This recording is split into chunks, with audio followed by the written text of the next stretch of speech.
Now, the Formula 1 season is also resuming after the mid-season break in Belgium this coming weekend, while McLaren have confirmed today that Danny Ricciardo will be leaving them at the end of the current campaign. The Australian's contract, which was expected to run until the end of the 2023 season, has been terminated early by mutual consent. Both the team and driver, who won at Monza last year, say they will be announcing their plans in due course. Here's what Ricciardo had to say earlier today. Obviously, we put in a lot of effort on both sides, but just hasn't worked the way we wanted. So the team's decided to make a change for next year. And so we had a lot of discussions, but in the end, we mutually agreed that it was the right thing for both of us. I will continue to do the rest of this year, absolutely. And I'll continue to give it my all. So that's that. I think for the future, what lies ahead, I'm not sure yet. But we'll see. You know, I look back on this time with McLaren. I look back with a smile. I learned a lot about myself. I think things that will help me for the next step in my career, but I think just in general in life. You know, I think from a results point of view, for sure, like to consistently get the results in that form that I was after, you know, wasn't always there. And, you know, it made some weekends tough.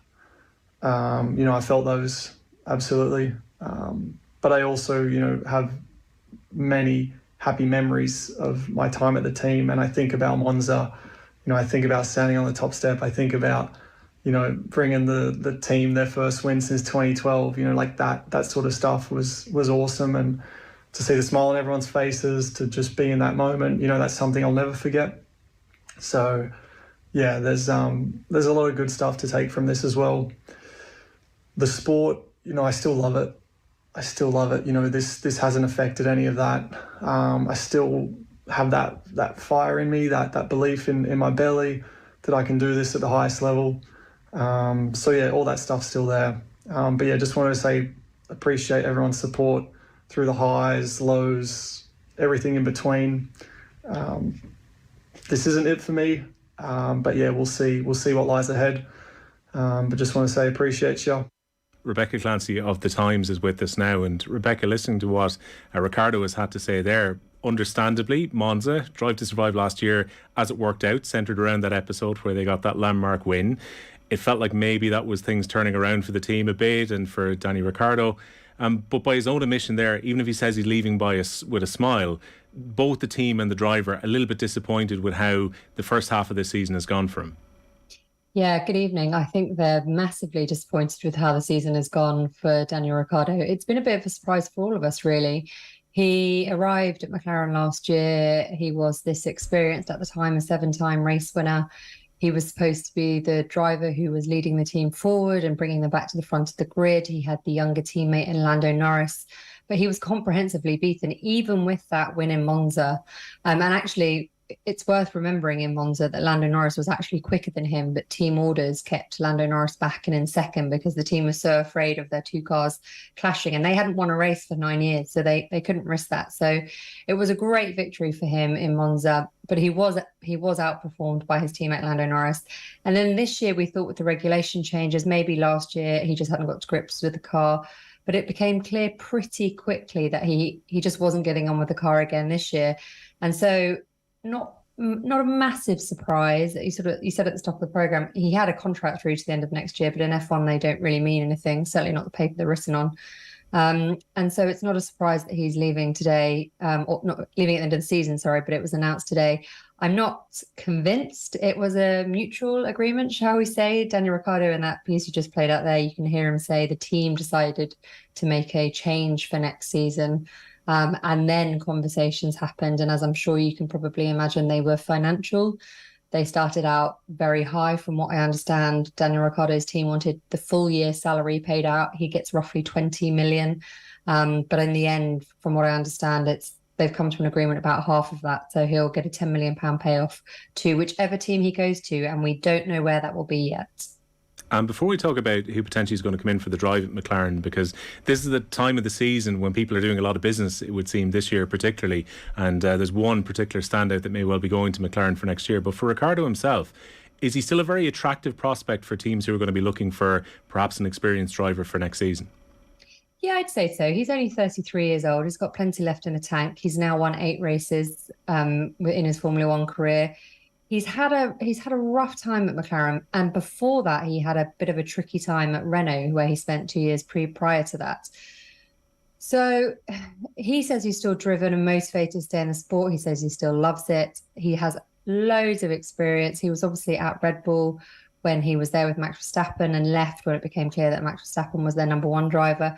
But when he first came into Formula One back in the early days, when he was partnering actually with Sebastian Vettel at Red Bull in 2014, he beat Sebastian Vettel. So this isn't just he's not just a one-off guy. He has some serious talent.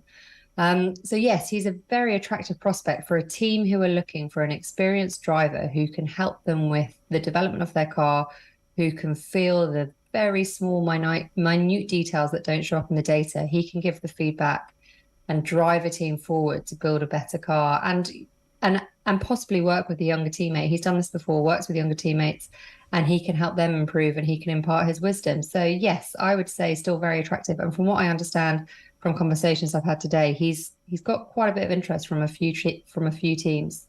When it comes to prospects, there are a few who are more coveted at the moment than Oscarpiastre, who has become the story probably of the mid-season break. And again, he's being very heavily linked now with McLaren.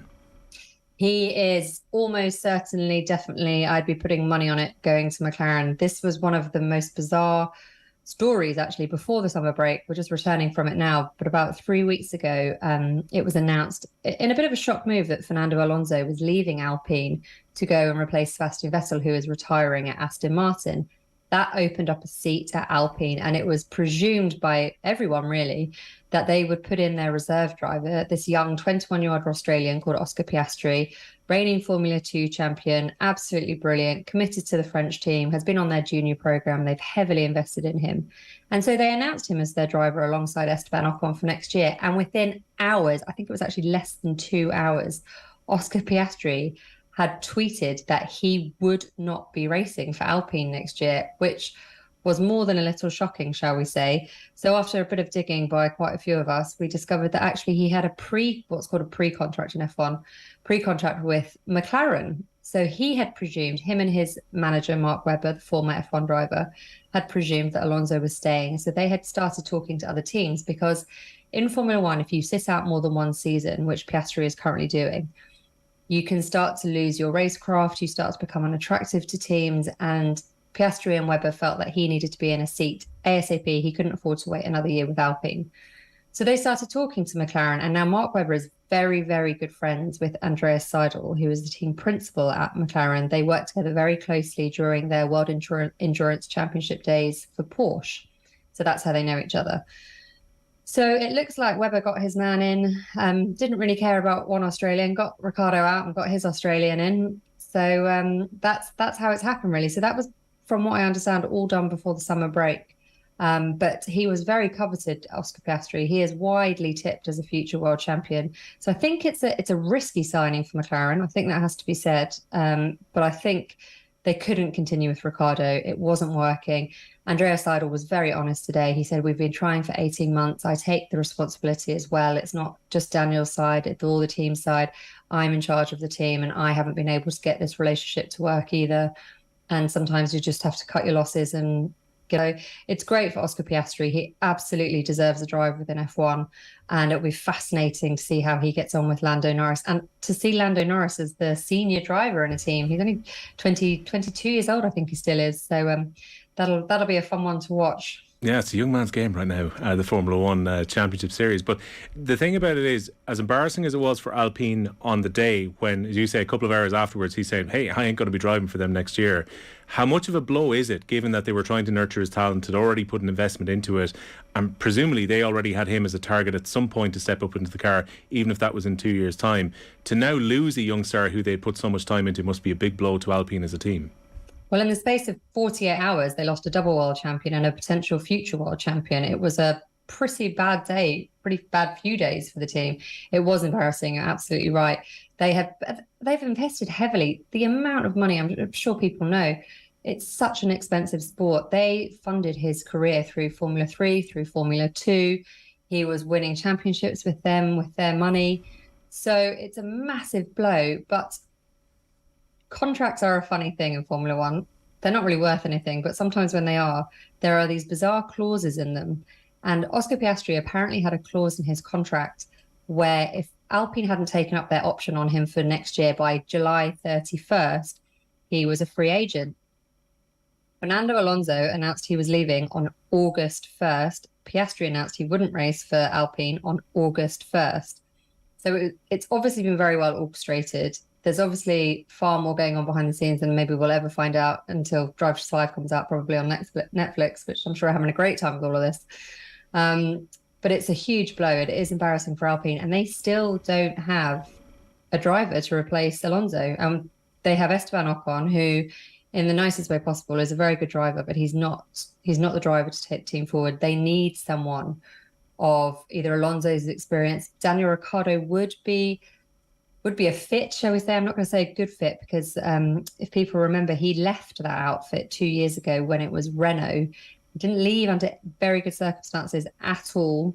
In Ricciardo's favour, the team principal has since changed, but there are still senior bosses within Renault Alpine, as it is now, who are not very happy with him. So it puts Alpine in a really tough position, and they're now looking at a much weaker lineup than they previously thought they had.